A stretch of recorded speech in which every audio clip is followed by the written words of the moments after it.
Presidente, transmissão pelo YouTube iniciada.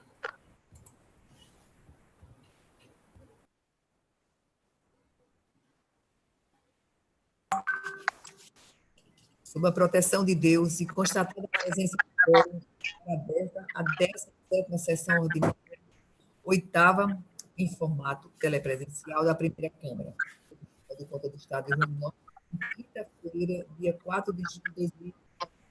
Expediente. A secretária para a leitura da sessão anterior. Ata da 16ª sessão ordinária, realizada em 28 de maio de 2020, quinta-feira, às 9h47. Sétima, em formato telepresencial, disponibilizada no canal do YouTube TCE-RN Sessões ao Vivo. Presidida pela excelentíssima senhora conselheira Maria Adélia Salles. Presentes, os excelentíssimos senhores conselheiros Carlos Thompson Costa Fernandes, Antônio Edes Souza Santana, em substituição legal, a conselheira substituta Ana Paula de Oliveira Gomes e o representante do Ministério Público junto ao Tribunal de Contas, procurador Ricardo César Coelho dos Santos. Registradas as presenças das secretárias das sessões, diretoria de informática e assessores de gabinete. Expediente. Iniciados os trabalhos da sessão, foi lida a ata da 15ª sessão ordinária de 2020, que, colocada em votação, foi aprovada com a correção solicitada pelo excelentíssimo conselheiro Carlos Thompson Costa Fernandes, na íntegra em vídeo anexo. Ordem administrativa. A excelentíssima senhora conselheira presidente em exercício, Maria Adélia Salles, informou que a sessão será disponibilizada após sua realização no canal de YouTube TCRN Sessões ao Vivo, devido à impossibilidade técnica em transmiti-la ao vivo. A excelentíssima senhora conselheira substituta, Ana Paula de Oliveira Gomes, solicitou retirada de pauta dos processos números 2979-2018 TC, que relataria em substituição ao conselheiro substituto Marco Antônio de Moraes Rego Montenegro, e 7933-2018 TC, de sua relatoria. A excelentíssima senhora conselheira presidente em exercício, Maria Adélia Salles, comunicou a prorrogação da substituição do conselheiro substituto Antônio Edes Souza Santana ao conselheiro Paulo Roberto Chaves Alves, no período de 21 de maio a 4 de junho de 2020. Prorrogação de sua licença médica, portaria número 148/2020. O excelentíssimo senhor procurador Ricardo César Coelho dos Santos solicitou a palavra para informar que seu livro sobre saúde pública está disponível para download gratuito no site da editora. Pronunciamento na íntegra em vídeo anexo. Ordem do dia. Após a relatoria do processo número 12.446/2011, pela excelentíssima senhora conselheira substituta Ana Paula de Oliveira Gomes, em substituição ao conselheiro substituto Marco Antônio de Moraes Rego Montenegro, o excelentíssimo senhor conselheiro Carlos Thompson Costa Fernandes fez algumas ponderações acerca da existência de outros 2 processos de igual teor tramitando no tribunal. Devidamente discutido pela relatora e o referido conselheiro, foi o processo proclamado, seguindo a proposição da excelentíssima senhora conselheira substituta Ana Paula de Oliveira Gomes, na íntegra em vídeo anexo. A sessão foi encerrada às 11h06. É só, senhora presidente. Em discussão, a ata. Não havendo nenhuma proposição de emenda ou alteração, considera aprovada. Ordem administrativa. Senhora presidente, o Ministério Público pede a palavra. Com a palavra, o excelentíssimo senhor procurador, doutor Luciano Silva Costa Ramos. Senhora presidente, conselheira Adélia, senhores conselheiros, digníssima secretária Luciana, conselheiros substitutos, o Ministério Público comunica que irá fazer sustentação oral no processo 11.107/2012, relativo ao interessado Companhia Potiguar de Gás, da relatoria do conselheiro Carlos Thompson. Acatado. Agora, comunicar o pedido de sustentação também na ordem administrativa do advogado Indeberg Fernandes Dutra, OAB-RN 3838, no processo de número 11.107/2012 TC, da relatoria do excelentíssimo senhor conselheiro Carlos Thompson Costa Fernandes. Continua aberta a ordem administrativa. Peço a palavra, excelentíssimo senhor presidente. Senhora conselheira substituta, doutora Ana Paula. Senhora presidente, senhores conselheiros, membros do Ministério Público, bom dia a todos. Peço permissão para inclusão em pauta do processo 1687/2019, versa sobre a homologação de um TAG de interesse do Ministério Público de Contas. Sou grata pela atenção. Tudo bem. Se nenhum dos senhores conselheiros deseja fazer uso da palavra, passo a ordem do dia. Com a palavra, excelentíssimo senhor conselheiro substituto Antônio Ed de Souza Santana. Muito bom dia a todos. Eu não tenho processos a relatar em substituição ao conselheiro Paulo Roberto na sessão de hoje, Excelência. Agradeço a Vossa Excelência e passo a palavra ao excelentíssimo senhor conselheiro Carlos Thompson.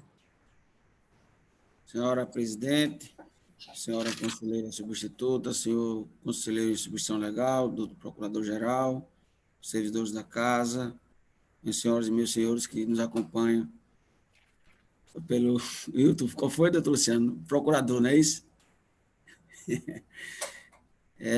Senhora presidente, o primeiro processo a relatar é o de número 1177 de 2012. Trata-se da análise de prestação de contas do contrato administrativo número 5, 054 de 2008, celebrado por inexigibilidade de licitação entre a Companhia Potiguar de Gás, Potigás, e a Sociedade de Advogados Heriberto Bezerra Advogados Associados, tendo por objeto a prestação de serviços de advocacia, assessoria e consultoria jurídica. Em 19 de setembro de 2011, nos autos do processo número 6.629 de 2009, que trata da prestação de contas anual da Potigás, a DAI, requeriu a remessa de diversos processos de despesa pública, incluindo o tratado nos presentes autos.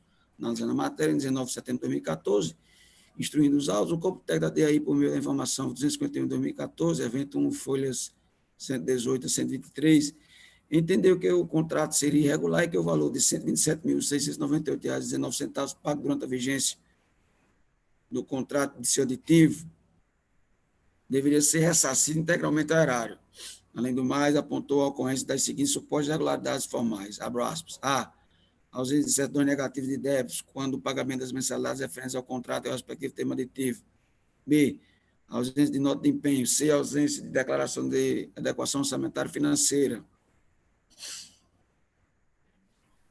D, previsão de disponibilidade financeira orçamentária e ausência de parecer da Comissão de Controle Interno, fecho aspas. Diante disso, pugnou pela citação de Nelson Hermógenes de Medeiros Freire, diretor-presidente da Potigás à época, devidamente citado em 12 de maio de 2015, responsável apresentou defesa, na qual informou que não mais fazia parte dos quadros da companhia, tendo deixado o cargo de presidente em 4 de fevereiro de 2011.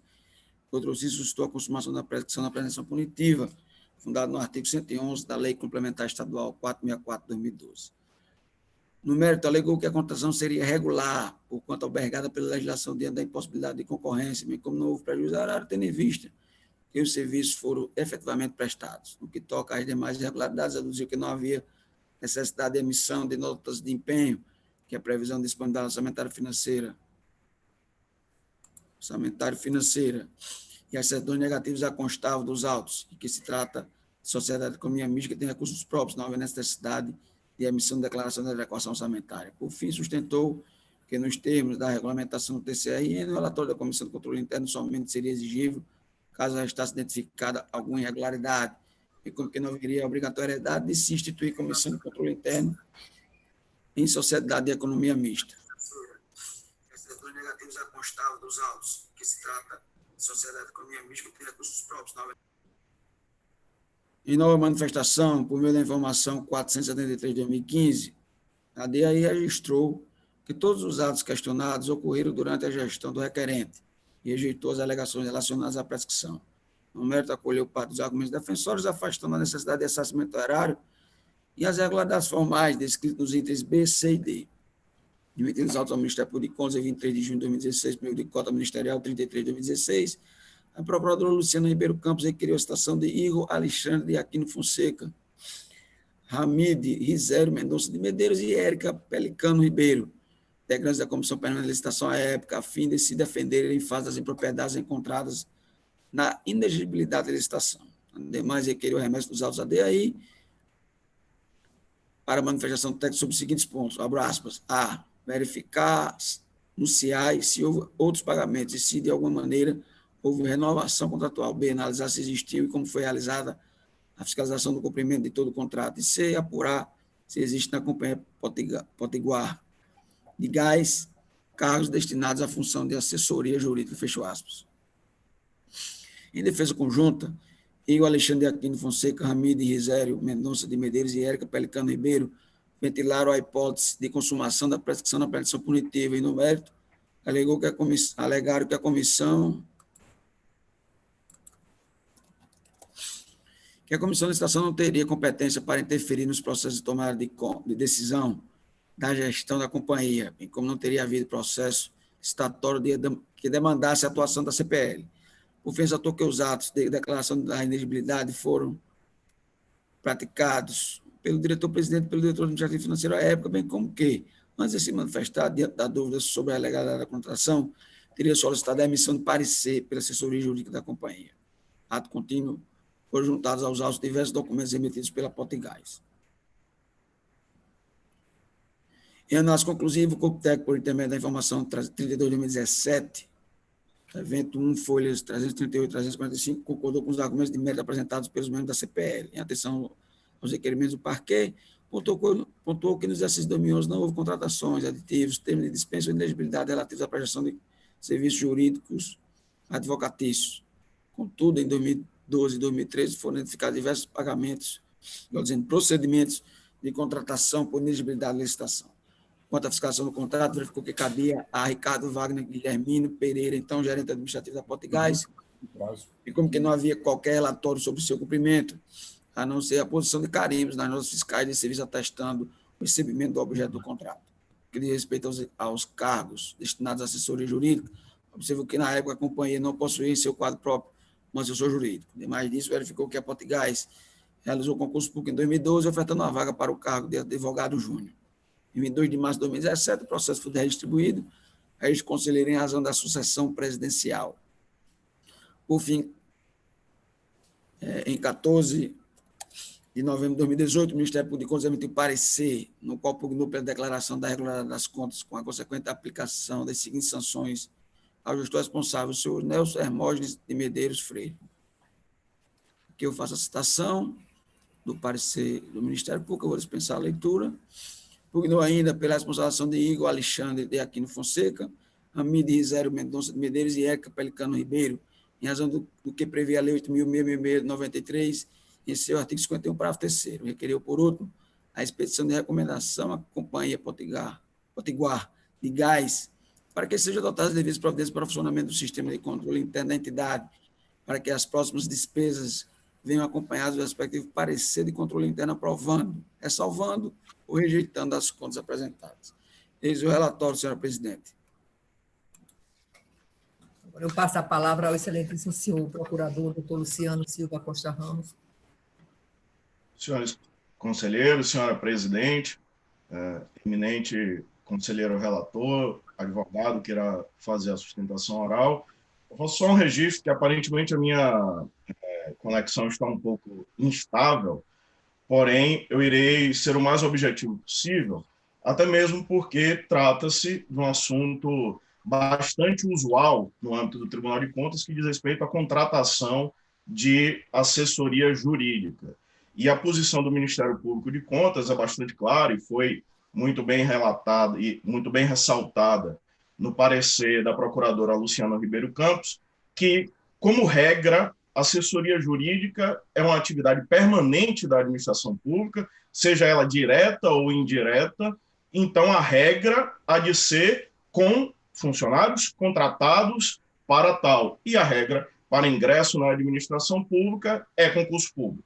Então, a regra geral, esse é o dever geral da administração pública, é atender às suas necessidades constantes com o concurso público. Está no artigo 37, inciso 2 da Constituição Federal. Nas hipóteses em que seja necessária uma contratação para uma demanda específica, para aspectos específicos de ações e de expertise que o corpo técnico daquela entidade, quer seja da administração direta, quer seja da administração indireta, requeira trazer essa expertise de fora do corpo de funcionários, a regra segunda é que seja feita a licitação, a menos que essa licitação não seja possível pelas características previstas no artigo 25 da Constituição, já que estamos falando de inexigibilidade. E, neste caso específico, além de não ser hipótese de contratação e não concurso público, além de não ser hipótese de licitação, também não há hipótese do artigo 25. Não há as características necessárias para uma inexigibilidade de licitação. Não estamos falando de uma situação de especificação técnica, de um serviço técnico especializado que foge ao padrão usual da atuação da administração pública. Não estamos falando de um escritório que demonstre uma expertise que o destaque em detrimento dos demais potenciais interessados. A justificativa nos autos é que esse escritório já atuava na Potiguares e, por isso, ele conheceria os trâmites internos, ou seja, uma demanda que se eternizou e, aparentemente, se essa lógica prevalecer, ele será eternamente o único possível contratado para atender às demandas da Potiguares. Ele terá criado um nicho de mercado que será insuperável pela administração pública, o que é um absurdo. E ainda registro, no âmbito desses inusuais absurdos encontrados nos autos, na informação da DAI, a informação número 032 de 2017, precisamente nos parágrafos 19 e 20, a DAI registra que quem emitiu o parecer pela regularidade da contratação foi o próprio representante da empresa contratada. Ou seja, a administração pública não tem sequer conhecimento jurídico, técnico, pelo seu corpo, para dar um parecer sobre a regularidade de uma contratação, gerando o esdrúxulo conflito de interesse entre o contratado e quem emitiu o parecer. Isso está no parágrafo 20 da informação 032 da DAI, que ela vê com espanto, evidentemente, todos que têm olhos para ver verificam isso como um espanto e uma quebra das regras da administração pública, por óbvio, para dizer o mínimo de impessoalidade, além de todas as outras, princípio da legalidade, a ofensa ao concurso público. Além desse aspecto da matéria de fundo, que a contratação em si não deveria sequer ter existido, há uma discussão prejudicial sobre a prescrição, e isso está bem salientado também no parecer do Ministério Público de Contas, da lavra da procuradora Luciana Ribeiro Campos, que a hipótese não é de prescrição. A defesa pretende fazer valer uma lei federal sobre o exercício do poder de polícia, que não é aplicável aos tribunais de contas. A hipótese era de aplicação antes do advento da Lei 464 de 2012, do Código Civil, e o prazo de 10 anos ali previsto, dada a ausência de outra norma específica regulando prescrição no âmbito do Tribunal de Contas do Estado, e com o advento da Lei 464 de 2012, estabelecendo prazo prescricional de 5 anos, o momento a partir do qual a contagem desse prazo de 5 anos deverá ser realizada quando da vigência da lei no ano de 2012 e com prazo adquém, com o fim do prazo em 2017, que não ocorreu porque houve vários outros momentos interruptivos, o processo começou a caminhar dentro do Tribunal de Contas do Estado, então também deve-se afastar a questão relativa à prescrição. Além disso, também foi verificado nos autos que não há controle interno, ou pelo menos à época não havia controle interno, e que este processo não passou pelo controle interno da Potiguares, à época inexistente. Também ensejando esse aspecto, uma multa específica para isso. E aí, sem me alongar mais, dada a matéria que desde o início disse que é uma matéria de relativa ocorrência no Tribunal de Contas do Estado, o Ministério Público pugna pela manutenção do parecer, em consonância com a informação do corpo técnico, pela irregularidade da matéria, aplicação de multas relativas à contratação direta fora das hipóteses previstas na Lei 866, a ofensa ao princípio do concurso público, e bem como ao aspecto técnico verificado da ausência do controle interno e a ausência de parecer a esse respeito. É como se pronuncia o Ministério Público de Contas e agradeço a atenção de Vossas Excelências. Agradeço a Vossa Excelência e agora disponibilizo a palavra ao doutor Lindenberg Dutra, para que, no prazo de 15 minutos, fazer a respectiva sustentação oral.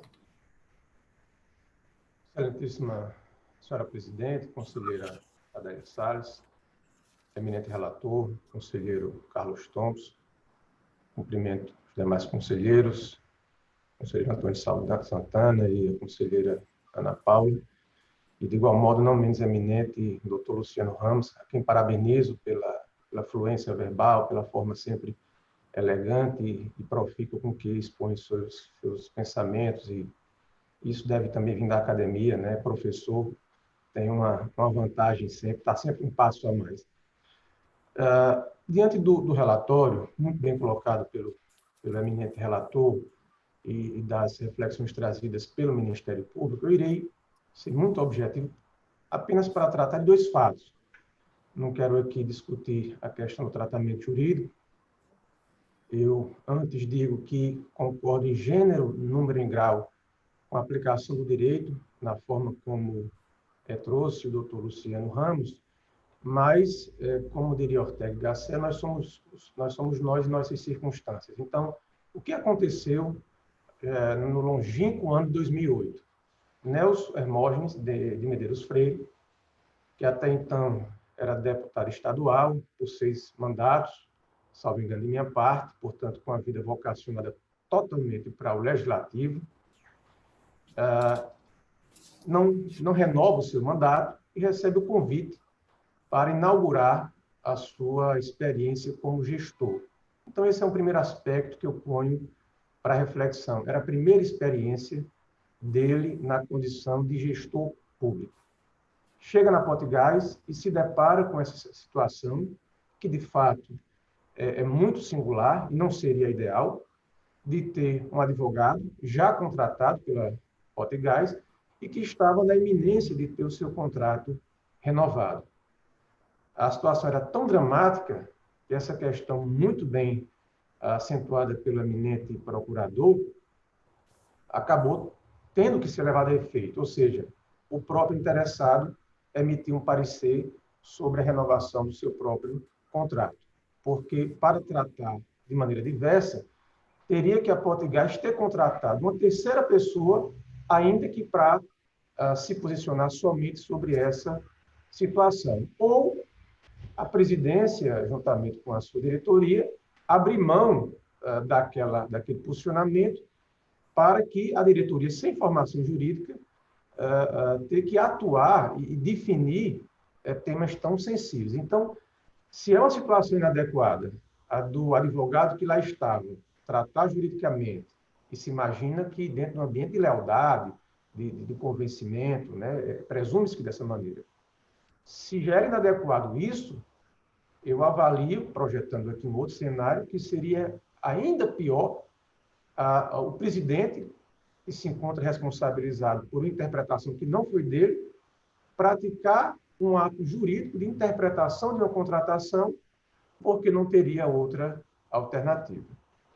Para além disso, nós observamos perfeitamente que o que se discute aqui é a interpretação da lei com a submissão dela a um caso concreto. E isso para nós significa muito, porque se está penalizando alguém inexperiente, que tem ali o seu primeiro contato com a gestão pública, numa situação muito atípica. Eu penso que, embora os precedentes sejam vários sobre a matéria, dificilmente vossas excelências encontrarão uma situação tão casuística, tão singular, e que ele pudesse dar uma interpretação diferente daquela que o parecerista encaminhou. Então, qual é o cenário que tiraria o gestor Nelson Freire dessa desconfortável situação? Seria ele contrariar o parecer jurídico, ainda que proferido por alguém que, de fato, teria benefício nos seus efeitos, mas que já estava lá na administração pública, já prestava o serviço e trouxe para ele os elementos de fundamentação através dos quais deveria haver a manutenção, e ele adere àquela situação. Eu penso que isso lida qualquer responsabilidade dele, porque naquela fração de tempo, de lugar e de circunstâncias, ele não teria outra alternativa a eleger que não fosse agravar a situação. Associado a isso, nós verificamos que a proposta é de aplicação de multa. E por quê? Porque os serviços foram efetivamente prestados. Não há glosa, não há censura a essa contratação do ponto de vista da prestação desse serviço. E nem poderia, porque a Lei 8.666/93, no artigo 59, ela só admite que os pagamentos por serviço não sejam prestados quando o contrato, mesmo nulo, se constate que os serviços não tenham sido realizados. Então, observe que mesmo na hipótese de nulidade do contrato, a lei expressa determinando que os pagamentos sejam realizados em caráter indenizatório para quem prestou o serviço. Nesse caso, embora haja essa censura do Ministério Público e a Corte, de alguma forma, possa caminhar nesse sentido, o contrato permanece rígido. Esse contrato não foi nulo, não foi declarado nulo. Todos os seus efeitos foram irradiados, até hoje. Então, não há qualquer discussão sobre a rigidez do contrato, ainda que se discuta aqui no Tribunal de Contas a forma de contratação.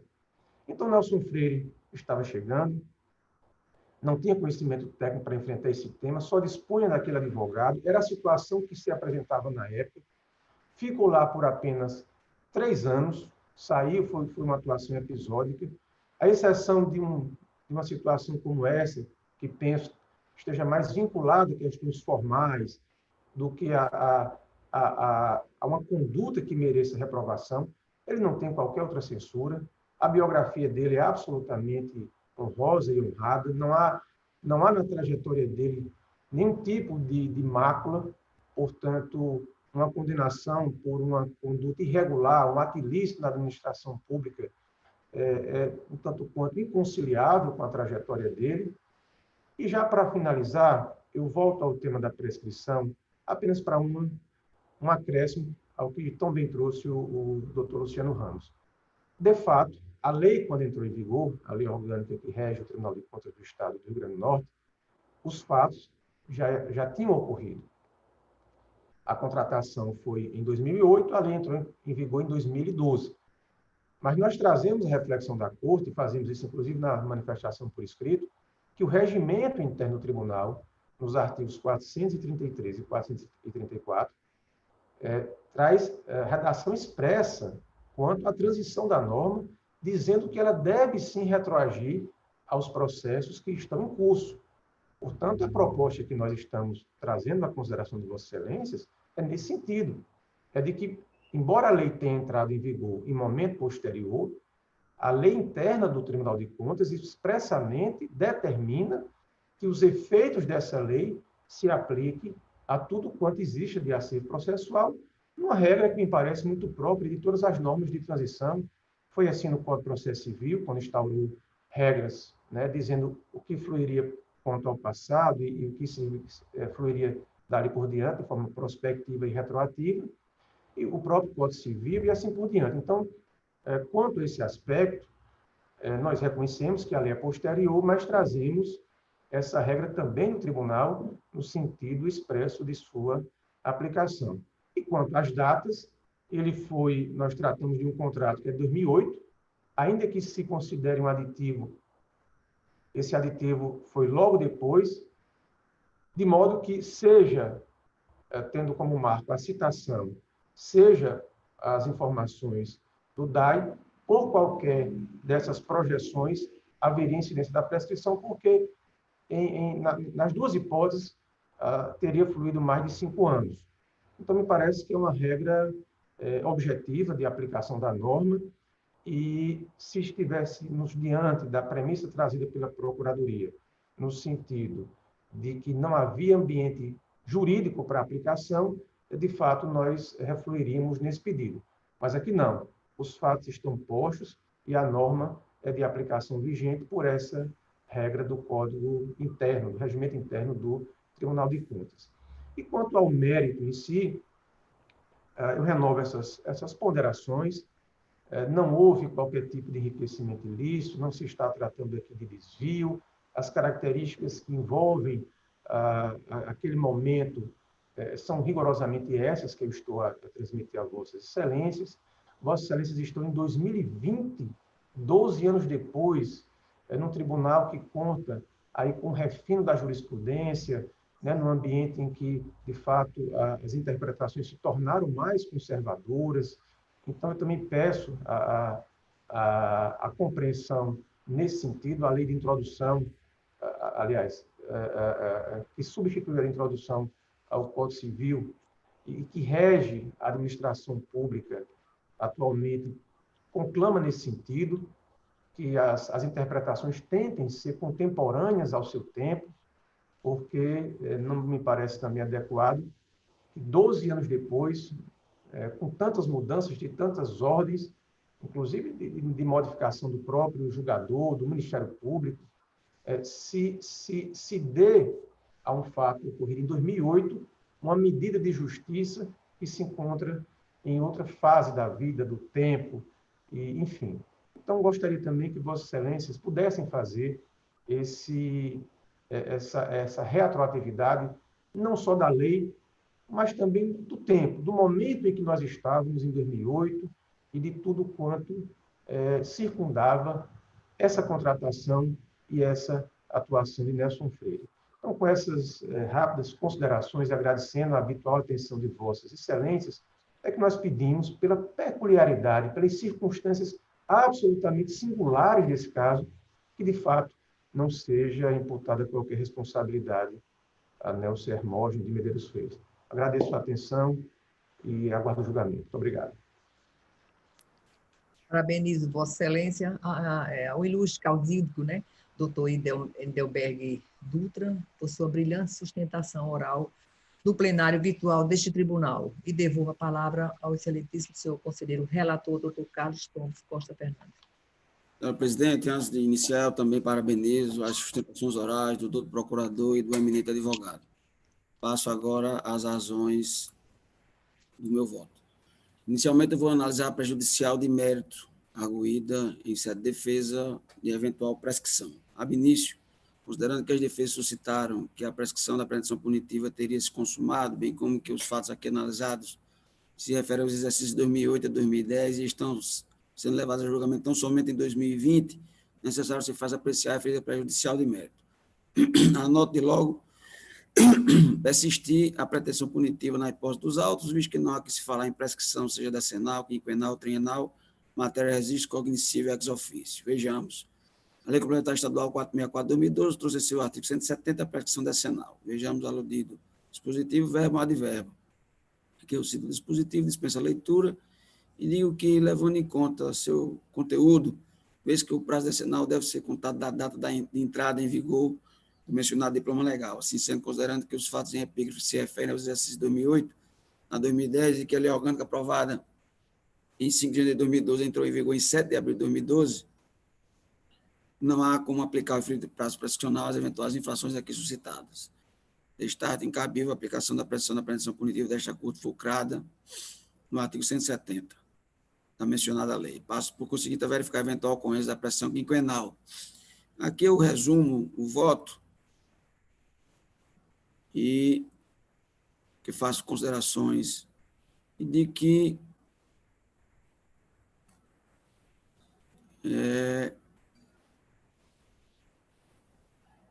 vou aplicar aqui, por uma questão de analogia, a Lei Federal número 9873/99, segundo a qual prescreve, abro aspas, em 5 anos, a ação punitiva do Tribunal da Administração Pública Federal, direta e indireta, no exercício do poder de polícia, objetivando apurar infração à legislação em vigor, contados da data da prática do ato, ou no caso de infração permanente ou continuada do dia em que tiver cessado. Fecho aspas. A espécie em conformidade com o artigo 2º da Lei 9873/99, à luz ainda da redação da súmula 27 deste tribunal, vejo que estaram presentes diversos marcos interruptivos a postergá-lo, que mantém a atuação punitiva desta Corte de Contas. Cito como exemplo as manifestações do Corpo Técnico de 19 de setembro de 2011 e 19 de setembro de 2014, e a manifestação do Ministério Público de Contas de 14 de novembro de 2018. Por ser assim, resta evidente que não há falar em caso também prescrição quinquenal. Resta, por fim, a verificação da eventual ocorrência da prescrição trienal intercorrente.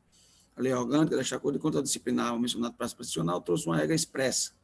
Vejamos a seguir os dispositivos que tratam da matéria em verbos. Aqui eu cito o artigo 111, seu parágrafo único, e de que, no entanto, não se pode reconhecer a prescrição trienal intercorrente aos processos que já se encontravam em tramitação neste tribunal quando a entrada em vigor deste diploma legal. É o que se extrai claramente do artigo 170, parágrafo único, da citada lei complementar estadual. Desse modo, em havendo expressa vedação no artigo 170, parágrafo 1 da lei orgânica, ao reconhecimento da prescrição trienal intercorrente aos processos que estavam em tramitação neste tribunal quando a entrada em vigor de tal diploma legal, não merece guarida eventual arguição de recurso do prazo prescricional trienal.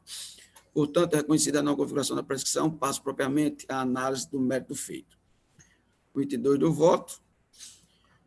Eu analiso que, de plano, observo que a defesa do responsável Nelson Hermógenes Freire, ex-diretor-presidente da Potigás, foi objeto da análise por parte da unidade técnica desta Acordo de Contas, sendo possível concluir que parte das irregularidades a ele atribuídas no início da instrução processual foi sanada pelo defendente. Isto porque, junto às suas razões, ele apresentou a documentação pertinente. Desse modo, em consonância com o pronunciamento derradeiro do corpo técnico e do órgão ministerial, igualmente reputo como elididas, no todo, as irregularidades formais inicialmente suscitadas concernentes a, abro aspas, B, ausência de nota de empenho, C, ausência de declaração de adequação orçamentária e financeira, e D, previsão de disponibilidade financeira e orçamentária, fecho aspas. Analisa agora a acusação de ausência de fiscalização do contrato e o não envio de informações ao CIAI. Relativamente à ausência de fiscalização no contrato e no envio de informações ao CIAI, percebo que tais imputações foram trazidas pelo Ministério Público de Contas em momento posterior à defesa apresentada pelo responsável Nelson Hermógenes de Medeiros Freire e, portanto, não foram submetidas ao contraditório e à ampla defesa. Demais disso, o órgão ministerial entendeu que Irajá Dantas de Souza Júnior e George Lima de Oliveira igualmente deveriam responder sobre a questão relacionada à fiscalização do contrato. Examinando tais inculpações e requerimentos, observe que não se pode punir o suposto responsável sem que haja contraditório específico sobre os pontos questionados, bem como é muito impertinente neste momento processual e dado o lapso temporal das contas em si, proceder à integração de novas partes ao processo pela suposta ausência de fiscalização do contrato. Diante disso, tendo em vista que não houve contraditório específico sobre essas questões, devo de apreciá-las e, eventualmente, sancioná-las. Item 4 do voto. Inicialmente, a equipe de fiscalização apontou que o serviço de assessoria jurídica, contratado sem licitação junto a Heriberto Bezerra, advogados associados, seria de natureza permanente, razão pela qual deveriam ser prestados por pessoas integrantes do quadro pessoal da companhia. Defendendo dessa imputação, Nelson Hermógenes de Medeiros Freire alegou que a contratação seria irregular por conta ela é albergada pela legislação diante da impossibilidade de concorrência, bem como que não houve prejuízo horário, tendo em vista que os serviços foram efetivamente prestados. Evento 1, folhas 152 a 184. Acerca dessa questão, o Ministério Público de Contas reputou irregular a contratação, uma vez realizada mediante burla ao princípio constitucional do concurso público.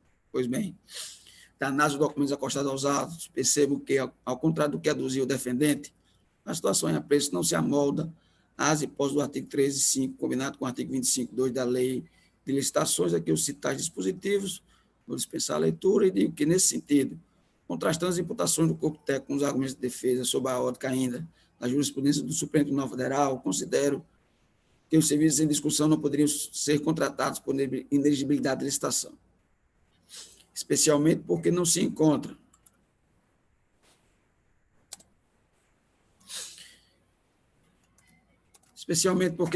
presente parte dos requisitos para se contratar diretamente, quais sejam a necessidade de procedimento administrativo formal, b, notória especialização do profissional a ser contratado, c, natureza singular do serviço, d, demonstração da inadequação da prestação do serviço para integrantes do poder público, e é cobrança de preço compatível com o mercado para o serviço. Destaques por oportuno, aqui eu cito aqui a menção a essa decisão do Supremo, o informativo número 756, feito no inquérito 3074, Santa Catarina, relator ministro Roberto Barroso. Destaques por oportuno que a matéria vem sendo discutida pelo STF em sede de repercussão geral, recursos extraordinários números 656558 e 610523, tendo sido proposta pelo relator ministro Dias Toffoli a fixação da seguinte tese sobre a questão, abro aspas, é condicional à regra incerta no inciso 2 do artigo 25 da Lei 8.693, que estabelece ser inexigível a licitação para a contratação de serviços técnicos enumerados no artigo 3 dessa lei, desde que, 1, preenchidos os requisitos nela estabelecidos, 2, não haja norma impeditiva à contratação desses termos, e 3, eles tenham natureza singular e sejam prestados por profissionais ou empresas de notória especialização, inclusive no que tange à execução de serviços de consultoria, patrocínio ou defesa de causas judiciais ou administrativas, fecho aspas. Todavia, o julgamento foi suspenso em junho de 2017, devendo ser retomado para ser decidido juntamente com a ação declaratória de constitucionalidade número 45, que também trata da questão.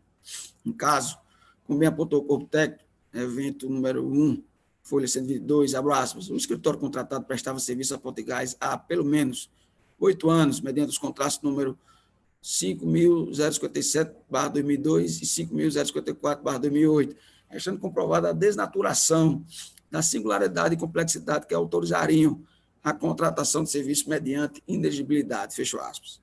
E mais disso, após a defesa, daí registrou que, abro aspas, o trabalho do escritório contratado consistia na elaboração de pareceres sobre contratos, editais e licitações, na redação dos instrumentos contratuais e seus respectivos termos aditivos, na resposta a consultas diversas da Potigás e no patrocínio de demandas judiciais, folha 147. Ora, tais atividades não ostentam singularidade, capaz de autorizar a contratação por inexigibilidade, fecho aspas, evento 1, folha 194/208.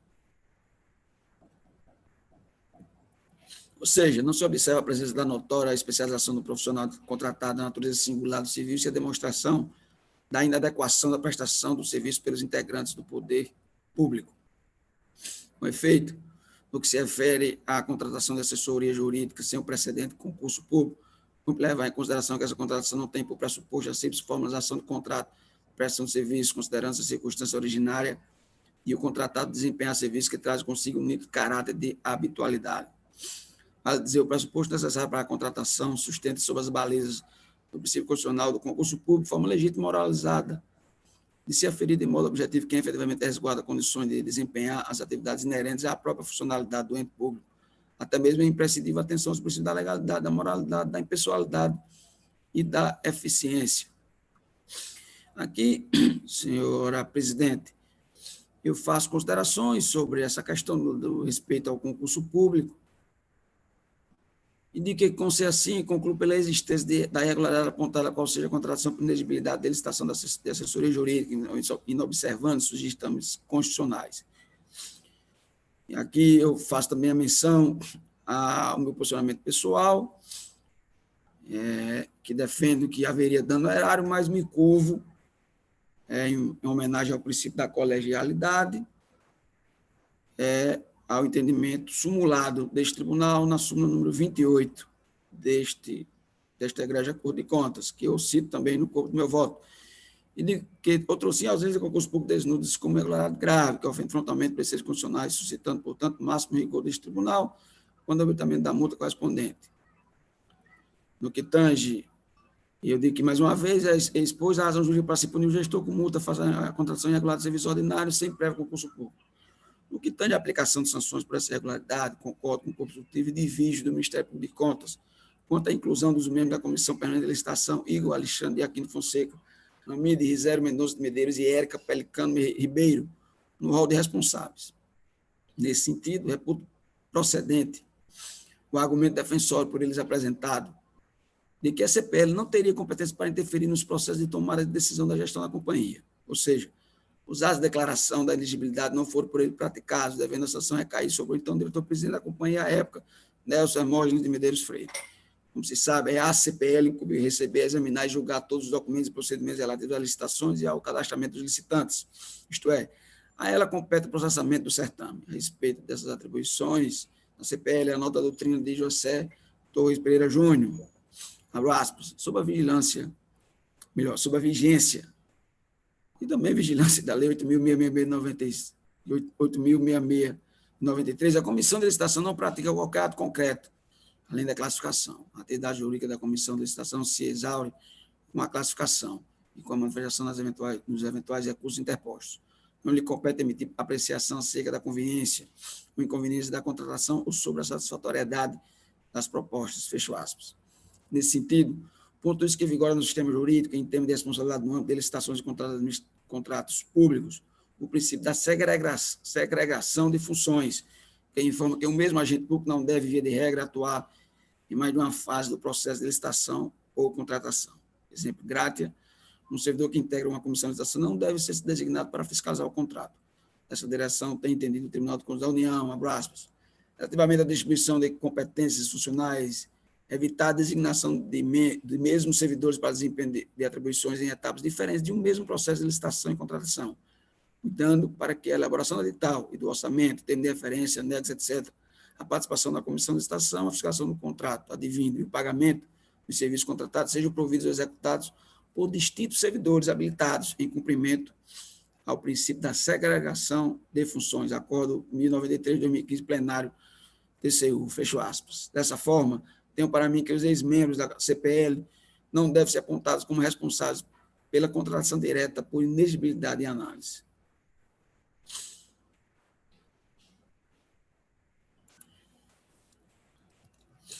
Ante o exposto, concordando com o corpo técnico e com o Ministério Público de Contas, reputo formalmente irregular a contratação de assessores por inexigibilidade de licitação e, consequentemente, tendo cabível com fundamento no artigo 102(2)b da Lei Complementar Estadual 121/94, vigente à época dos fatos, a multa de R$1.000 ao responsável Nelson Hermógenes de Medeiros Freire.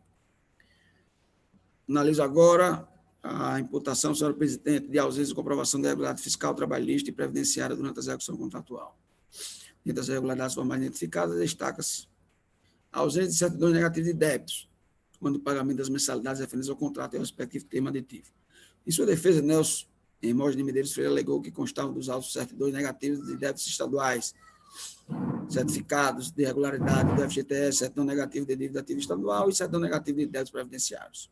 Contudo, analisando tais argumentos, o Corpo da DE apontou que constavam dos autos apenas 6 certidões, que seriam insuficientes para cumprir as disposições legais e regulamentares, especialmente aquelas previstas nas resoluções do tribunal. Do mesmo modo, o Ministério Público de Contas concluiu que o gestor praticou ato de gestão ilegal, violando a norma que impõe a comprovação da regularidade fiscal durante a execução contratual. De plano observa que assiste razão ao corpo técnico e ao órgão ministerial. Explico. A Lei Geral de Licitações e Contratos, Lei 8.666/93, prevê para a habilitação das licitações que os interessados tenham regularidade fiscal, artigo 27, inciso 4. A mesma lei prescreve em seu artigo 29 que essa conformidade fiscal compreende a prova de regularidade para com a Fazenda Federal, Estadual e Municipal. Depreende-se assim que a prova da regularidade para com as fazendas Federal, Estadual e Municipal constitui-se um dos requisitos exigidos legalmente para que se possa alcançar a conformação fiscal. A licitação, consoante o artigo 3º da lei em referência, destina-se a garantir a observância do princípio constitucional da isonomia, a seleção da proposta mais vantajosa para a administração e a promoção do desenvolvimento nacional sustentável. Será processado e julgado em estrita conformidade com os princípios básicos da legalidade, da impessoalidade, da moralidade, da igualdade, da publicidade, da probidade administrativa, da vinculação ao instrumento convocatório, julgamento objetivo dos que eles são correlatos. Assim, quando a administração pública contrata com o particular, deve obediência a esses princípios, em especial em caso aos da legalidade e isonomia, já que a averiguação da regularidade fiscal se mostra como corolário desses postulados. Destaque a comprovação da regularidade em relação às fazendas federal, estadual e municipal busca assegurar a contratação de pessoa física ou jurídica cumpridora das obrigações tributárias a ela impostas, afastando a possibilidade de uma pessoa em situação fiscal irregular vir a figurar como beneficiária de contrato entabulado com o ente público, que representaria flagrante afronta ao Estado Democrático de Direito. Visa-se com isto aferir-se interessado e, pois possível contratado, está inscrito em situação regular junto ao Estado Fisco, conforme o ramo de atividade em que atua. Na linha da doutrina especializada no tema, só se afigura possível contratar com a administração pública, ainda que nos casos de contratação direta, quem reúne as exigências legais para a participação do certame licitatório, de modo que o sujeito que não satisfaça os requisitos de habilitação deve ser excluído não apenas da licitação, mas também deve ser vetada a sua contratação direta. E aqui eu cito o comentário de Massal Justin Filho, que eu dispenso a leitura. Senhor presidente, também trago aqui a balha lições de Renato de Geraldo Mendes e Niura Disconzi da Silva sobre o tema, que eu também dispenso a leitura.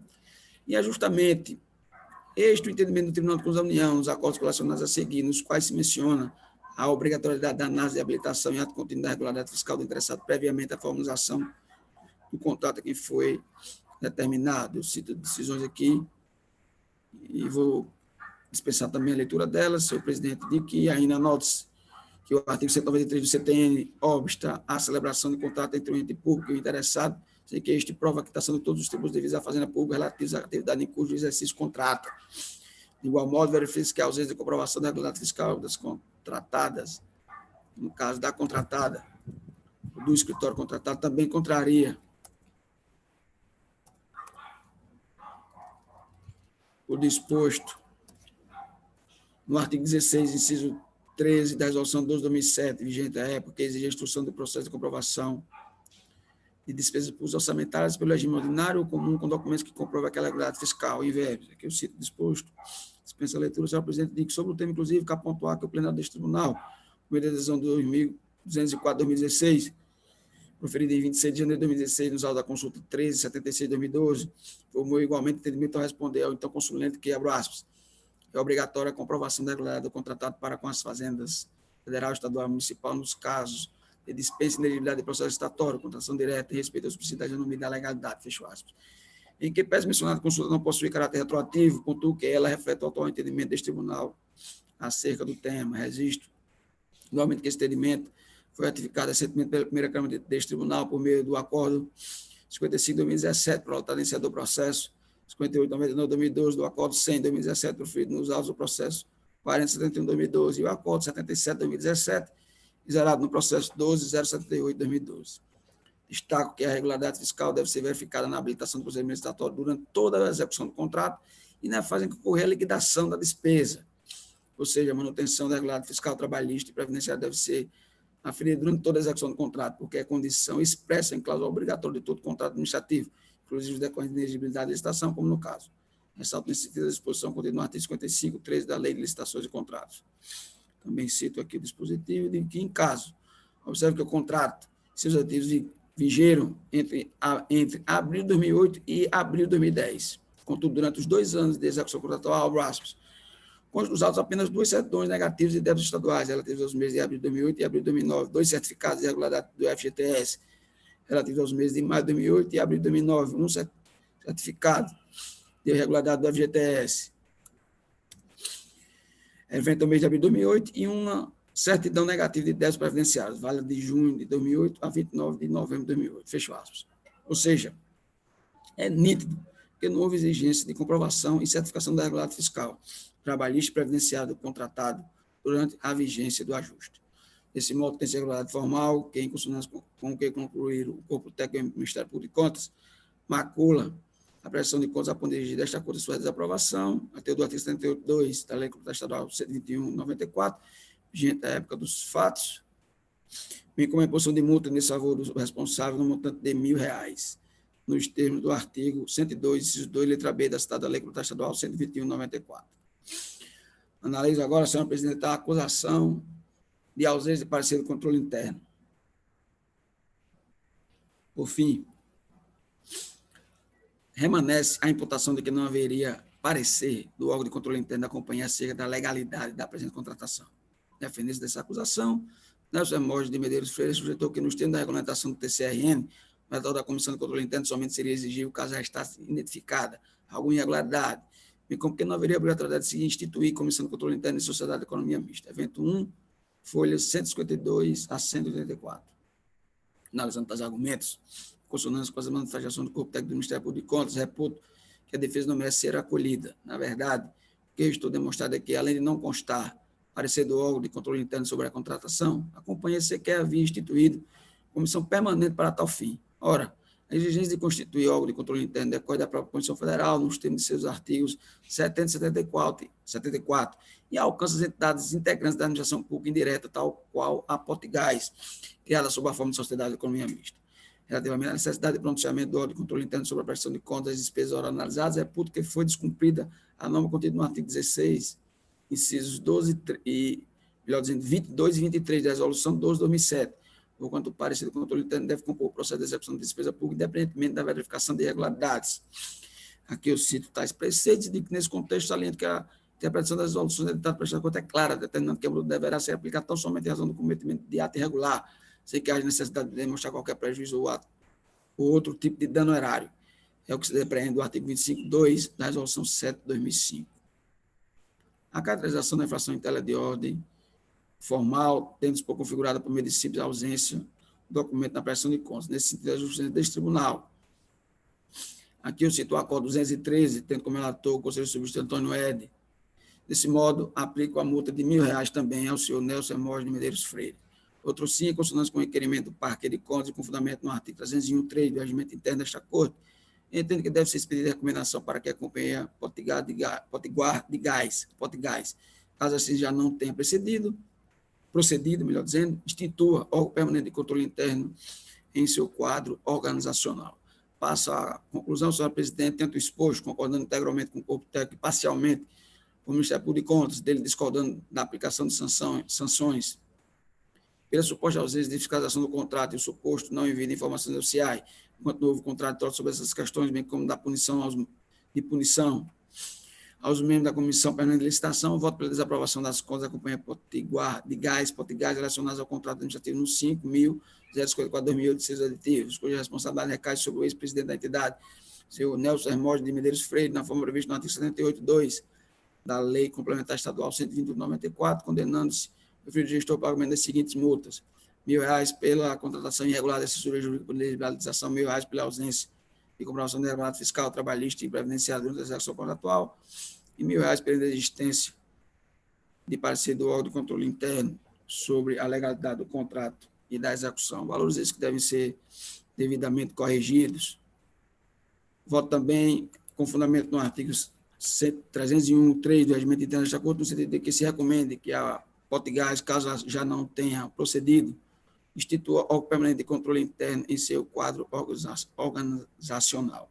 Por fim, transcorrido o prazo legal, sem interposição de recurso em fase do presente deciso, deverá a diretoria de execuções desta Corte certificar o seu julgado e, por conseguinte, adotar os procedimentos necessários à execução, especialmente disposto nos artigos 117 e 118, inciso 1 da Lei Complementar Estadual 464 de 2012. É como eu voto, senhora presidente.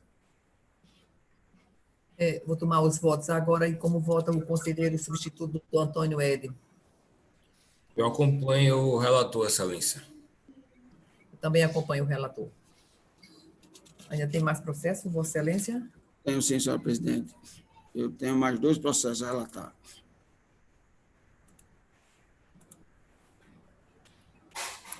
O segundo processo é no 12.070/2012.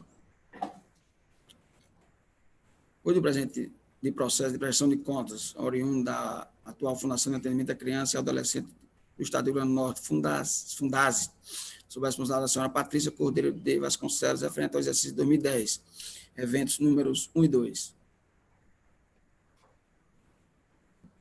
O referido tem por objeto a execução de despesa pública por aquisição de gêneros alimentícios, a fim de atender às necessidades da Fundação no período de 1º de outubro a 31 de dezembro de 2010, no importe de R$ 402.976,94, consoante contratos de números 44/2010, 45/2010, 46/2010, 47/2010, 48/2010 e 49/2010, firmados com as empresas LG Distribuidora de Alimentos Limitada, Edinaldo Lopes Gonçalves ME, Quality Distribuidor de Alimentos Limitada e Amarante Comércio e Representações, que venceram os pregões números 15/2010, 12/2009 e 39/2010, respectivamente. O corpo técnico da informação 262/2015 imputou à responsável as seguintes irregularidades formais: 1. Falta de comprovantes de pagamentos referentes aos valores das notas fiscais de números tais, totalizando R$ 399.773,66. E 2. Anulação total do valor a menor empenhado, nota de empenho número tal, relativo ao contrato 49/2010, sem emissão de outras notas de empenho para assegurar o pagamento dos gêneros alimentícios adquiridos, com efeito pugnou pela citação, sugerindo a regularidade da matéria com aplicação de multas. Regulamento citado em 10 de junho de 2015, a responsável requeriu a dilação no prazo para a defesa, o que lhe foi negado em 3 de julho de 2015, por conseguinte, estou decretado a revelia da responsável. Ato continuar responsável por seus advogados apresentou defesa intempestiva aduzindo em suma 1. A sua ilegitimidade passiva sob o argumento de que os atos tidos como irregulares foram praticados pela diretora à época, a senhora Maria das Graças Fernandes da Costa. 2. Que o valor menor da nota de empenho em relação ao do contrato se deu devido à não entrega de um produto sal refinado de 52. E 3. Que suspensão dos pagamentos decorrido do decreto do governador à época, seguido por seu controlador geral e pela diretoria da Fundac RN. com efeito, pugnou pelo acolhimento da preliminar ou a improcedência das imputações. Evento 2, páginas 120 a 131. O corpo técnico emitiu informação 53 de 2017, no meio da qual analisou as ações de defesa e documentação acostada, tendo mantido em colo o mantenimento inicial pela irregularidade da matéria e aplicação de multas. O Ministério Público emitiu parecer 126 de 2018, opinando pela irregularidade da matéria com aplicação de multas à responsável. Relatório, senhor presidente. Fundamentação. Eu, inicialmente, em prejudicial de mérito de ofício, por ser tratado de matéria de ordem pública, registros que persista a pretensão punitiva deste tribunal no tocante às irregularidades formais imputadas, não havendo que se falar em prescrição. Explico, de plano, considerando o fim do exercício de 31 de 12 de 2010, a pressão punitiva se iniciou em 1º de janeiro de 2011, tendo tempo final marcado prima facie para 1º de janeiro de 2016. Ocorre que vários foram os marcos interruptivos a postergá-lo, o que mantém a atuação punitiva desta Acordo de Contas. Primeiro, verifica a informação 262 de 2015, de aí, de 8 de abril de 2015, por meio da qual foram imputadas irregularidades a gestor importando em ato inequívoco de apuração do fato, por citação superou em 10 de junho de 2015, ato contínuo por meio da informação 53 de 2017, de 20 de abril de 2017, o corpo técnico analisou a defesa da responsável, ratificando as imputações iniciais. Por último, temos o parecer 126 de 2018, de 28 de novembro de 2018, em que o parquê de contas, seguindo o corpo técnico, não pela regularidade da matéria. Aí, porque, senhor presidente, eu afasto a prescrição, seja ela de qual espécie for, decenal, quinquenal ou trienal. Analiso agora a preliminar de ilegitimidade passiva arguída. No tocante à preliminar de legitimidade passiva arguída pela responsável, apesar da intempestividade da defesa, passa a análise da mesma por se tratar de matéria de ordem pública, cognitiva, até mesmo de ofício. Pois bem, lei planeira fixa em subsistência da preliminar ferida, o que impõe a sua proteção. É que as provas documentais dos autos apontam a participação concreta da responsável na prática dos atos auditados, na qualidade de diretora presidente da Fundação por substituição legal, tanto na fase de licitação quanto na contratação, inclusive com a assinatura dos 6 instrumentos contratuais de números 44 de 2010, 45 de 2010, 46 de 2010, 47 de 2010, 48 de 2010, 49 de 2010. Com Edinaldo Lopes Gonçalves M.E., Quality Distribuidor de Alimentos Limitada, Amarante Comércio e Representação Limitada, Edinaldo Lopes Gonçalves M.E., Distelge, Elge, Distribuidora de Alimentos Limitada, e Edinaldo Lopes Gonçalves M.E., respectivamente, para questões de gênero alimentício, a fim de atender às necessidades da fundação no período de 1º de outubro a 31 de dezembro de 2010, totalizando R$ 402.936,94. Evento número 1, folha 259 a 276. Ademais, a responsável atuou concretamente na execução da despesa pública referida, assinando na qualidade de diretor-presidente da Fundação por substituição legal, as notas de empenho, números tais, aqui eu cito várias notas de empenhos, correlatas aos contratos aludidos, evento número 1, folhas 235 a 291, momento em que identificou as irregularidades formais imputadas, acrescentes ainda que nenhum dos referidos atos foram efetivamente praticados, ou seja, subscritos pela senhora Maria das Graças Fernandes da Costa, como sujeitado pelo defendente, em que pese tenha constado o nome dela nos contratos nas notas de empenho. Portanto, não há que se falar na legitimidade passiva daquela. Com efeito evidenciado a relação direta e excluída da responsável com as irregularidades auditadas, rejeita preliminar em questão. Passo ao mérito. Cinge o mérito na ocorrência ou não de irregularidades formais na fase de execução da despesa por decorrência de contratos firmados entre a Fundação e empresas fornecedoras de gênero alimentício. Na informação inaugural, o corpo técnico imputou as seguintes irregularidades formais à responsável. Ora, defendente, 1. Falta de comprovantes de pagamentos referentes aos valores da nossa fiscal, números tais e tais, totalizando R$ 399.773,60, documentos esses indispensáveis da execução da despesa pública. Evento número 1 e 2. Eventos número 1 e 2, folhas 295, 2097, 318, 320, 322, 329, 337. E 2, anulação total do valor menor empenhado, no total R$ 17.616,32, sem emissão de outras notas de empenho para assegurar o pagamento dos gêneros alimentícios adquiridos. Em sua defesa, responsável mas impugnou, sustentando que o valor a menor da nota de empenho em relação ao contrato se deu devido à não entrega de um produto, saldo final de 52. E 2, a suspensão dos pagamentos decorreu de decreto do governador à época, seguido por seu controlador geral e pela diretoria da Fundac RN. Contudo, que apesar da intempestividade das razões de defesa apresentadas e os documentos acostados, ambos serão analisados em confronto com as imputações e as provas dos autos, visto que a revelia somente provoca presunção relativa, jurisdição dos fatos imputados. Ademais, devem ser observados o princípio da verdade material e da primazia do mérito, considerando que a atividade judicial deste tribunal deve ser norteada pela atividade satisfativa dos direitos discutidos no feito. Neste prisma, analisando os autos, considero que não se verifica o sustentado pelo defendente, ou seja, que o empenho em valor inferior, nota de empenho número tal, ao previsto no contrato número tal, se deu por não entrega do determinado produto, isto é, de sal refinado, item 52. Sendo assim, esta mantida a regularidade formal, visto que o empenho em valor inferior ao contratado configura a vedação, a vedada, melhor dizendo, realização de despesa pública sem prévio empenho. Outro sim, diferente do que sustenta a defendente, não consta dos autos, os comprovantes dos pagamentos referentes aos valores das notas fiscais em números tais e tais, totalizando R$ 399.733,60, mas apenas as notas de lançamento, que existe, não tem o condão de substituir as notas de pagamentos. Acrescente ainda que, apesar do visto da defendente em tais notas fiscais, não há escrituração do não pagamento em virtude do suposto decreto governamental. Diante disso, tem-se por configurada a regularidade ante a ausência de documentos dispensáveis à execução da despesa pública. Aqui eu sigo os artigos 62, 63, parágrafo 1º, incisos 1 a 3, parágrafo 2º, incisos 1 a 3, 64, parágrafo 1, 65, da Lei Federal 4.320, 64. Com efeito, verifica-se que as razões de defesa e a documentação acostada não foram capazes de elidir as imputações de natureza formal, o que impõe a regularidade da matéria, consoante artigos 78, 2, parágrafo 3º-b, da Lei Estadual 120/94, aplicável à época da consumação dos fatos, no caso, artigo.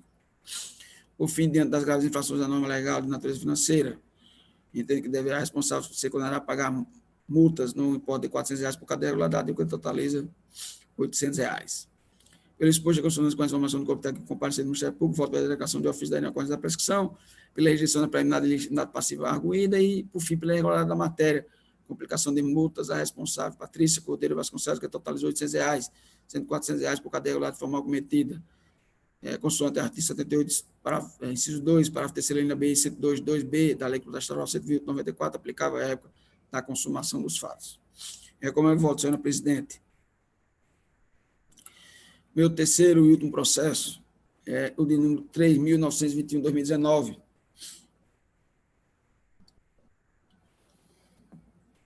cuide do presente feito da análise da gestão fiscal da Câmara Municipal de Ilmarinho, de 2015, sob a responsabilidade do então presidente da Câmara, senhor Ionaldo Souza da Silva. O Corpo destacou a da informação 198/2019, constatou irregularidades no preenchimento do anexo seguinte do CIAI, por não haver o percentual de despesa com o pessoal nem o valor da receita corrente líquida, bem como a publicação dos AGFs em versões simplificadas. Citado para apresentar a defesa do gestor no cima da fechou nos autos, tendo sido decretada a sua revelia. Encaminhados ao Ministério Público de Contas, estendeu pela configuração das mesmas irregularidades suscitadas pelo corpo técnico, sugerindo a aplicação de multas. Ressalvou, todavia, que a sanção referente aos AGFs deveria se limitar em sua totalidade a 30% do subsídio anual do gestor. O relatório passa ao voto, senhor presidente. Então, eu analiso a regularidade formais quanto aos dados fornecidos ao CIAI. No caso, ao TCE, por meio do CIAI. Eu digo que o corpo técnico identificou que o anexo aqui no CIAI não ajustou o percentual de despesa com o pessoal, nem o valor desse certo corrente líquido. Está se manifestar, o senhor Ronaldo se manteve inerte. Eu digo aqui que, quanto a irregularidades como esta, o artigo 31, a linha B da Resolução 4/2013, preconiza a infringência de taxas de positivos, podendo ser já multa entre R$ 500 e R$ 5.000. Assim, fazendo a gradação das multas de acordo com a gravidade da irregularidade, impõe o senhor Inaldo Souza da Silva, responsável pelo preenchimento correto dos dados CIAIs, multa de R$ 500 por irregularidade no preenchimento do anexo 15 do CIAI. Entendedores do voto, eu analiso a publicação da versão simplificada dos AGFs do primeiro e segundo semestre do exercício 2015. E aqui, senhora presidente, também acolho a tese defendida pela DAM e pelo Ministério Público de Contas, considerando que eu já alterei meu entendimento que eu proferi em 2 votos, no sentido de que a publicação do relatório simplificado não atende aos requisitos da Lei de Responsabilidade Fiscal. Daí cabe a multa nos termos da Lei Ordinária Federal de número 10.028, que eu imputo no valor de 30%, dos subsídios anuais do referido gestor, que totaliza o valor de R$ 18.346,34. Eu digo aqui também, considerando que os RGFs não foram publicados corretamente, cabe também representação imediata ao Ministério Público Estadual, com o que afasta a incidência da súmula número 29. Devendo também tal processo, depois de trânsito julgado, ser integrar, melhor dizendo, a lista sem encaminhar à Justiça Eleitoral.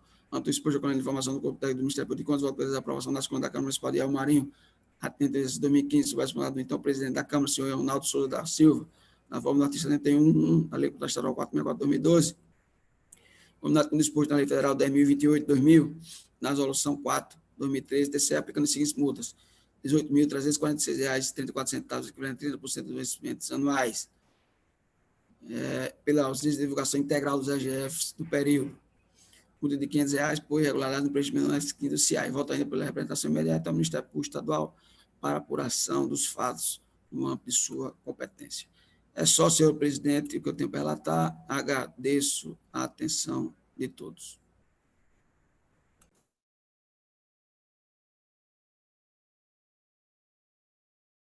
Tem que ligar o som, excelência. O som está desligado. Agradeço a Vossa Excelência e passo a palavra à excelentíssima senhora conselheira substituta, doutora Ana Paula de Oliveira Gomes, em substituição legal, o conselheiro Marco Antônio de Moraes Rego Montenegro. Muito bom dia a todos, novamente, excelentíssimos senhores. Em substituição ao conselheiro Marco, eu tenho apenas um processo e tenho dois na minha relatoria originária. Inicialmente, passarei ao processo de substituição legal, é o de número 2979/2018, jurisdicionado Câmara Municipal de Senador Eloy de Souza, responsáveis Maurício Hortêncio da Costa e José Irimar da Câmara, assunto contas anuais de gestão competência de 2015. Trata os autos da análise da prestação de contas anuais de gestão referente ao exercício de 2015. O corpo científico e informação apontou a omissão do dever de prestar contas relativamente a essa competência e sugeriu a citação do senhor Maurício Hortêncio da Costa, responsável pela Câmara Municipal, em tela, no ano referido. Citado, o responsável apresentou defesa. Retornaram os autos ao corpo científico, que acostou informação no evento 23, constatando que as contas anuais de gestão foram prestadas intempestivamente, sendo o senhor José Irimar Câmara o responsável pela função legislativa, quando findou o prazo de apresentação em abril de 2017. Dessa forma, sugeriu a citação do senhor José Irimar. Citado, não apresentou defesa. Os autos foram encaminhados ao Ministério Público Especial, que opinou pela aplicação de multa aos dois responsáveis por atraso na prestação de contas anuais relativamente a 2015. Motivação. Inicialmente, o corpo científico, no evento 4, apontou que as informações relativas à gestão municipal de 2015 deveriam ter sido prestadas, porém foram omissas. Em suas razões defensórias, o senhor Maurício Hortêncio da Costa arrasou que, no período do seu mandato, não existia a obrigação de remeter as contas de gestão anual, pois considera que a obrigação de apresentá-las, competências de 2015 e 2016, só teve sua efetividade exigida a partir de 2016, mediante resolução deste tribunal. Estada novamente a se manifestar, a DAN acostou informação, o evento 23, constatando o envio intempestivo das contas de gestão em 28 de abril de 2018. Assim, entendeu que o senhor José Irimar Câmara, sucessor e presidente da função legislativa, na data de vencimento da obrigação, deveria tê-las prestado em tempo hábil. Também mereceria ser responsabilizado pelo não envio das contas no prazo legal. Os fatos geradores relativos à prestação de contas ocorreram na gestão do senhor Maurício Hortêncio da Costa, porém, o dever de prestar contas já se encontrava sob a responsabilidade do senhor José Irimar Câmara. No aso, é relevante registrar o posicionamento adotado por este tribunal quanto à responsabilização do gestor nos processos referentes ao exercício de 2015, tendo em vista a prorrogação prazal para a entrega das contas anuais de gestão. Em 22 de agosto de 2019, na sessão ordinária realizada por este órgão fracionário, o excelentíssimo senhor conselheiro Carlos Thompson Costa Fernandes relatou os processos 2994/2018 e 726/2018, que abordaram problemática similar à presente. Basicamente, a conclusão foi a seguinte: a. Levando em conta que a extensão de prazo para apreciação das contas anuais de gestão, competência de 2015, transferiu a responsabilidade da obrigação ao gestor subsequente, efeito prático da Resolução 28/2017, o fato há que ser atentado pelo TCRN. Sendo assim, Sua Excelência depreendeu que o ônus decorrente por atraso ou omissão de prestar contas anuais de gestão, relativamente ao exercício de 2015, não deveria recair em quaisquer dos gestores, nas circunstâncias em que estejam presentes cumulativamente atraso no dever de prestação de contas anuais de gestão e mudança de gestor após 30 de abril de 2016. Entendo aplicável ao caso concreto o entendimento firmado no referido voto, vez que os requisitos se encontram presentes nos autos. Atraso na entrega da prestação de contas e mudança de gestor após 30 de abril de 2016. Ao pesquisar no sistema informatizado deste tribunal e no sítio oficial do Legislativo, em pauta, constata-se que o senhor Maurício Hortêncio Costa foi o gestor responsável pela Câmara no exercício de 2015, registro que houve mudança do responsável após 30 de abril de 2016, pois o senhor Francisco Vital da Silva foi o presidente da função legislativa na competência de 2016, sendo que o senhor José Irimar Câmara sucedeu a partir de 1º de janeiro de 2017. Não posso desconsiderar o precedente no âmbito da primeira Câmara, por razões de segurança jurídica. De fato, em termos de Brasil, antinomia por inflação normativa consubstancia a questão que precisa ser debatida. No caso concreto, prejudicou a efetividade do controle externo. Adiciono que a principiologia da nova Lei Adjetiva Civil Pátria, aplicada não apenas subsidiariamente, mas supletivamente aos processos de contas, por força do seu artigo 15, acentua o respeito à segurança judicante. Nas palavras do ministro do STF, excelentíssimo senhor doutor Luiz Fux, por ora, impõe-se concitar o intérprete e os aplicadores do novo CPC que propugnem por soluções simples que privilegiem os dois pilares do novel Código, a segurança jurídica e a duração razoável dos processos. Nessa linha, fico com o primado da segurança jurídica. Dispositivo, com embasamento no artigo 73 da Lei Orgânica, propõe o voto pela regularidade da matéria, com base nos precedentes incertos nos acordos 205/2019 e 208/2019. Propõe o mais ampla divulgação do que for decidido por este órgão fracionário. É como propõe o voto neste primeiro processo.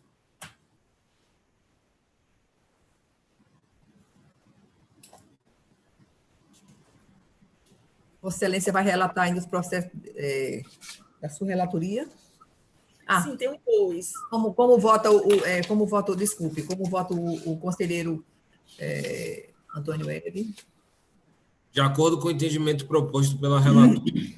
Como vota o conselheiro Carlos Thompson? Eu também acompanho integralmente a proposta de voto. Obrigada. Vossa Excelência continua. Acompanha o voto também. Certo, muito obrigada. Continuo com a palavra, não é isso? Continua a palavra, senhora. Eu tenho dois processos da minha relatoria originária. O primeiro é o de número 1687/2019. Unidades jurisdicionadas, Prefeitura e Câmara Municipais de Jaçanã. Assunto: procedimento instauratório prévio, efetivado pelo Ministério Público de Contas. Sinopse fática: no evento 4, consta peça processual ofertada pelo guardião da ordem jurídica, datada de 15 de julho de 2019. Versa sobre represtação ministerial com pedido de tutela cautelar em face da Prefeitura Municipal de Jaçanã, na pessoa do seu atual gestor, senhor Otto Mário de Araújo Costa. No evento 37, propus voto no sentido de deferimento da tutela de urgência. Escopo: suspender os efeitos pertinentes ao concurso público, efeitos esses decorrentes do edital 1/2018, Prefeituras e Câmaras Municipais do Trairi, Agreste e Potiguar. Implicação prática: proibição de nomear candidatos classificados pelo município de Jaçanã até apreciação meritória da matéria. A proposta de voto foi acatada pelo órgão fracionário da primeira Câmara à unanimidade, Acórdão 209/2019.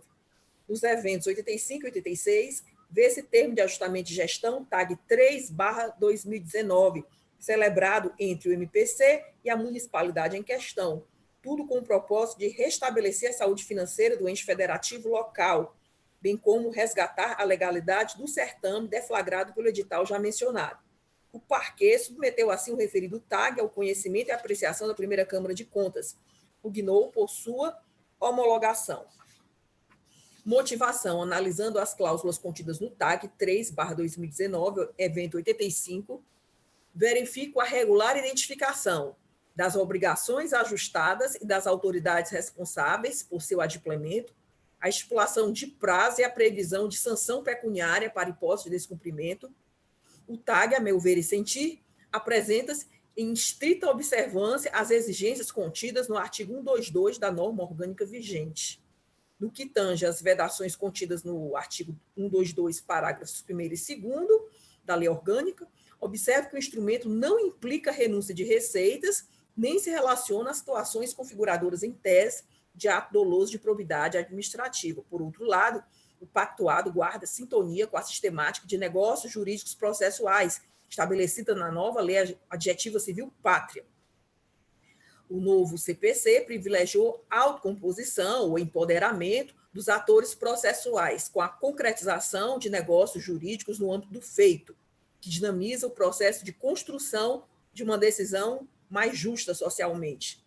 Assim sendo, estando o TAG 3/2019 em consonância com as normas aplicáveis à espécie, nos termos do artigo 122, parágrafo 3º da lei orgânica, combinada com 352 do regimento interno, deduzo por sua homologação para lhe conferir força executiva extrajudicial. Dispositivo, ante o exposto, o embasamento no 122, parágrafo 3º da lei orgânica 352 do regimento interno, propõe o voto no sentido de homologação do TAG 3/2019 e por sua publicação no Diário Oficial Eletrônico. Proponho mais o encaminhamento dos autos à SESEX para atendimento ao disposto no 355 do regimento interno, efetivado o controle informatizado por parte da SESEX, deve o caderno ser direcionado à DAE para aguardar o transcurso prazal quanto aos ajustes avançados. Finalmente, ampla divulgação do que for decidido pelo órgão fracionário. É como propõe o voto no segundo processo. Como voto o conselheiro substituto Antônio Éder. Acompanho a relatora, Excelência. Como voto o conselheiro Carlos Thompson. Também acompanho integralmente a proposta de voto. Também acompanho. O último processo... Desculpe, perdão. Ainda tem um processo, Vossa Excelência. Sim.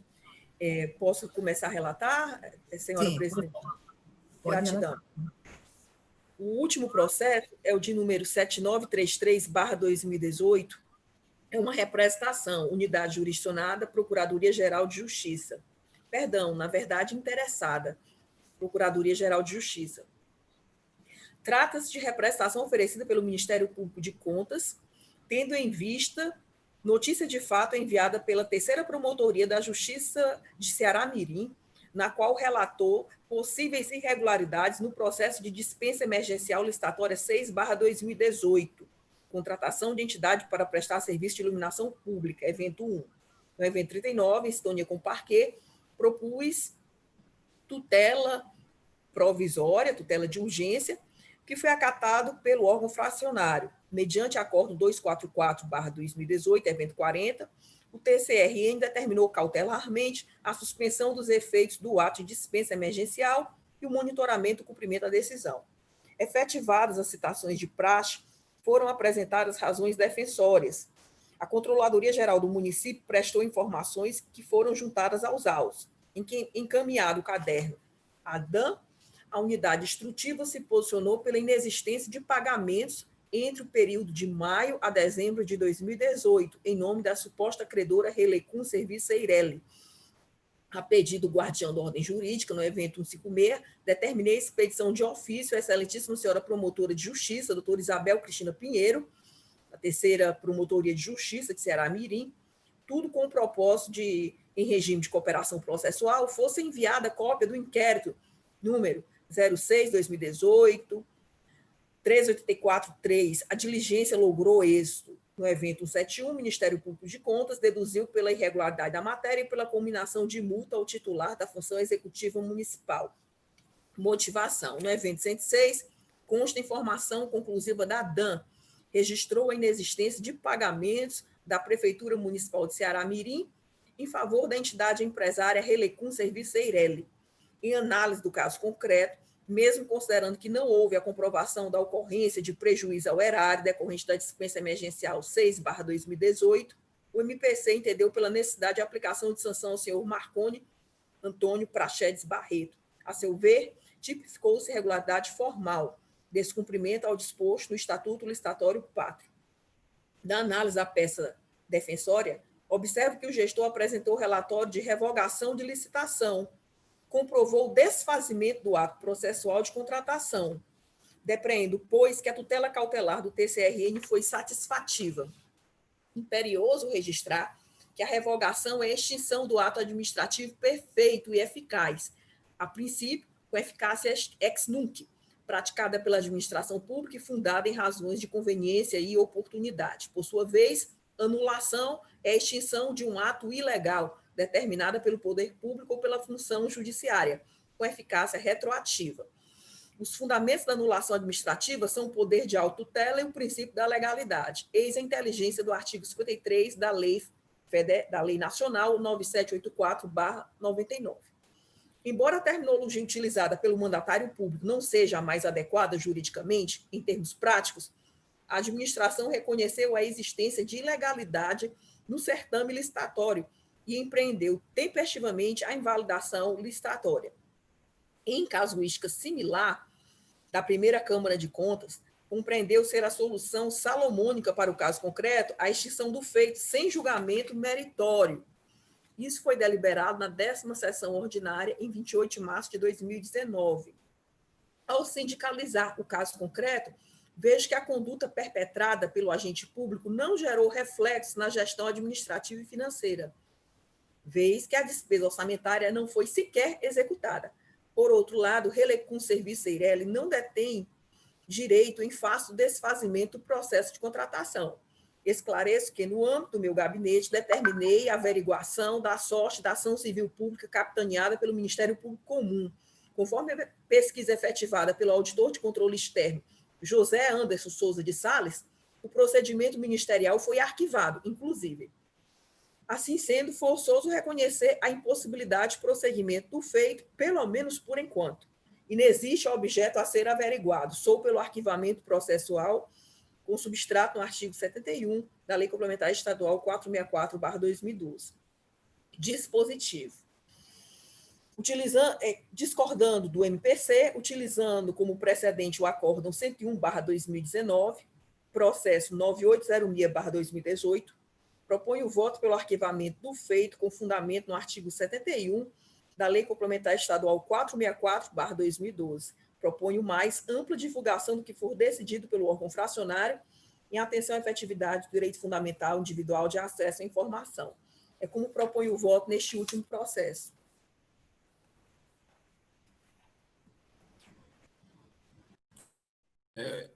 O áudio, Excelência. O áudio da senhora está desligado, Excelência.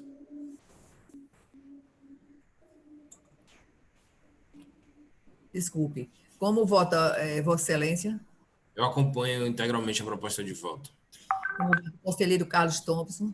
Eu também, senhora presidente, acompanho a proposta de voto, vez que, ao tempo do controle concomitante da prática do ato, o ato foi revogado pela administração pública, não gerando qualquer despesa ou consequência jurídica prática. Eu também acompanho o voto.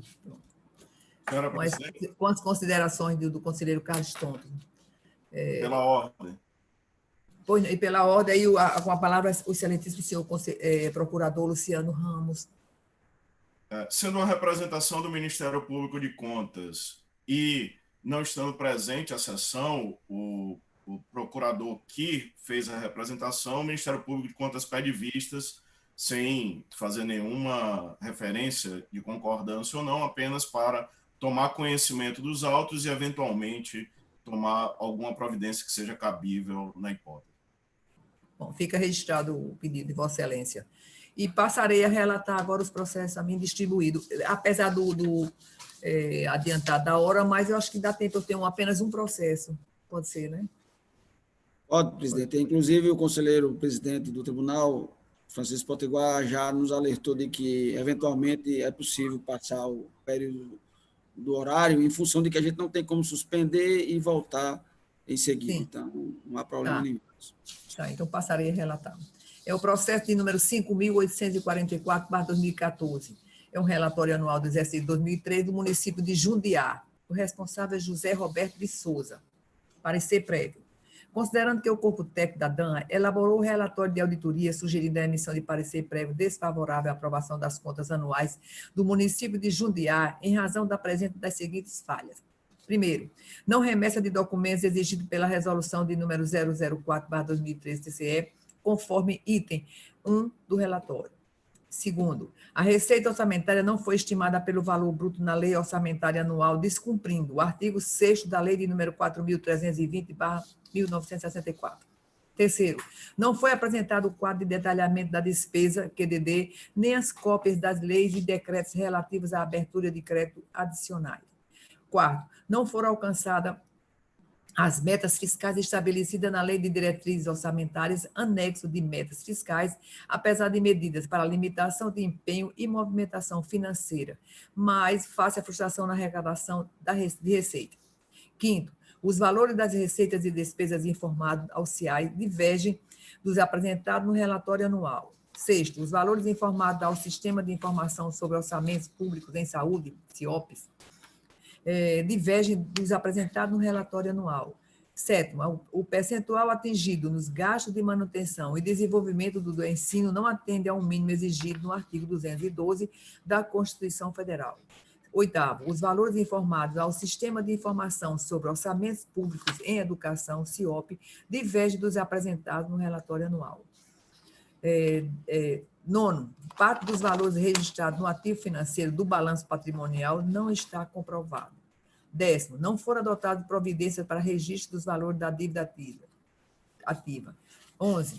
11º, os valores registrados no ativo permanente divergem daqueles apresentados no relatório anual. 12º, o saldo dos restos a pagar registrou um crescimento de 6,55% em relação ao exercício anterior. 13º, a dívida fundada cresceu 299,32% no período de 2010 a 2013. E os valores registrados no passivo permanente divergem daqueles apresentados no relatório anual. 14º, as inconsistências nos registros contábeis prejudicam a avaliação dos elementos patrimoniais e a qualidade das demonstrações contábeis, que passam a não representar adequadamente a posição orçamentária, financeira e patrimonial do município. Considerando que o gestor foi notificado e apresentou defesa, considerando que as alegações apresentadas pelo responsável em sede de defesa não foram acolhidas integralmente pelo corpo executivo deste tribunal, nos termos da informação presente no evento de número 21, onde manteve a sugestão de emissão de parecer prévio pela desaprovação das contas, porém, ressaltando como sanadas as falhas originalmente apontadas nos itens 2º, 3º, 4º, 3º, 7º, 9º, 12º e 13º acima elencados. Considerando, finalmente, a avaliação técnica e estudos sobre elas procedidos pelo corpo executivo do tribunal, verificando as observações e recomendações neles inseridas, decide concordar com a informação técnica para emitir parecer prévio desfavorável à aprovação das contas relativas ao exercício 2013, submetendo-as ao Poder Legislativo Municipal. É só e nada mais havendo a tratar. Excelência, só uma questão sobre esse último voto da senhora. Eu queria até ouvir o conselheiro Carlos Thompson, a conselheira substituta, a doutora Ana Paula. No âmbito do outro colegiado, né, no qual eu tenho assento, no caso, a primeira Câmara, né, nós sempre, nesses julgamentos, determinamos a instauração do processo autônomo de apuração de responsabilidade quando há irregularidades identificadas que ensejaram, inclusive, a emissão do parecer prévio pela desaprovação das contas. Eu tenho notado que em alguns julgamentos não tenho visto a determinação da instauração desse processo de apuração de responsabilidade aqui em julgamentos, né, em que se define, em que se decide pela emissão do parecer prévio desfavorável à aprovação das contas de governo das prefeituras no âmbito desta segunda Câmara. Isso é, de fato, um entendimento que foi discutido, pensado no âmbito deste colegiado, ou seria o caso de se determinar a instauração do processo de apuração de responsabilidade em relação a essas irregularidades? Como os senhores têm visto essa questão? Como o conselheiro Carlos Thompson quer falar? Não, vai depender do caso concreto, das irregularidades que foram listadas no âmbito do parecer prévio. Nem todo parecer prévio em que a desaprovação das contas eu determino a abertura de processo de apuração de responsabilidade. Se eu não estou enganado, é assim que a gente vem votando. Doutora Ana Paula, quer fazer? Pode falar, doutora Ana Paula. Sim, exatamente. E há um detalhe ainda, que a depender de como esteja a informação da DAM, tudo depende, claro, como disse o conselheiro do caso concreto, ainda eu peço que a instauração de representação ao Conselho Regional de Contabilidade, se as impropriedades forem de natureza contábil, eu peço a apuração de responsabilidade, conforme o caso concreto, e, salvo engano, também representação à Procuradoria-Geral de Justiça, mas tudo depende do caso concreto. No caso da PGJ, normalmente é quando há violação ao 42 da LRF, que é a lei que tem diálogos com a lei de crime fiscal. Então, assim, não tem uma resposta acabada, como disse o conselheiro Carlos Thompson, ainda várias providências podem ser adotadas, tudo conforme as especificidades do caso concreto, porque há situações graves. Pois não. Desculpa, eu concordo que, claro, as consequências, né, a serem aí decididas caso a caso irão variar em função das circunstâncias aí do caso concreto, né? Mas, por exemplo, uma das irregularidades nesse caso que ensejaram a emissão do parecer prévio desfavorável à aprovação das contas foi a não aplicação do mínimo em manutenção e desenvolvimento do ensino. Isso, no nosso colegiado, é pacífico, que deve resultar na instauração da apuração de responsabilidade para aplicação de sanção. Quer dizer, quase que, não vou dizer que em 100% dos casos, mas quase que sempre, quando há motivos para a desaprovação das contas, há o cometimento de uma irregularidade a ser sancionada no âmbito do tribunal, que demandaria a sua apuração no âmbito dos autos autônomos de apuração de responsabilidade, de forma a viabilizar o exercício do contraditório, ainda que, eventualmente, no julgamento final, se decida, a partir do contraditório, se afastar a aplicação de sanção. No caso aqui, só para corroborar, eu estava vendo agora aqui a listagem das irregularidades que foram lançadas, né, na informação técnica e no parecer prévio. Existe essa situação grave, que é da não aplicação do mínimo na manutenção e desenvolvimento do ensino, percentual mínimo de 25%. Existe a questão também do saldo de réis a pagar, que houve um crescimento em relação ao ano anterior. Esses dois fatos, a meu ver, já legitimariam ou legitimam a representação imediata ao Ministério Público Estadual, na pessoa do seu Procurador-Geral de Justiça, se o gestor estiver no exercício do mandato eletivo de prefeito, ou, se não tiver, para o promotor da comarca respectiva. E há também um outro fato, de que há uma divergência entre valores apresentados no CIAI. Eu acho que esse é um ponto em que a gente manda abrir o processo de apuração de responsabilidade. Conselheiro, no item 7 foi sanada as irregularidades.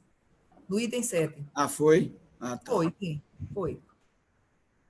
Então, No item 7? Não, aqui está dizendo que... Foi sanado. Não, aqui está dizendo que o percentual atingido dos gastos não atende ao mínimo exigido. Está dizendo que não atende. Pelo menos é o que está aqui. O item 7. O percentual atingido nos gastos de manutenção de emissão não atende ao mínimo. Conselheiro, nos considerando lá no final, no final. Que essa irregularidade está mostrada. Ressaltando como sanadas as falhas originalmente apontadas nos itens 2º, 3º, 7º. Tá. Tá certo. Tá certo. Ok, eu também vislumbrei agora aqui, de fato, há uma previsão aí expressa, né, no sentido de que essas irregularidades foram afastada, ok. Eu acompanho integralmente o voto proposto. Então, eu também acompanho. Eu também, agora, com esses esclarecimentos da conselheira relatora, eu a acompanho e fica caracterizada uma situação em que não haveria, vamos dizer, fundamento fático para legitimar a abertura do processo de apuração da responsabilidade.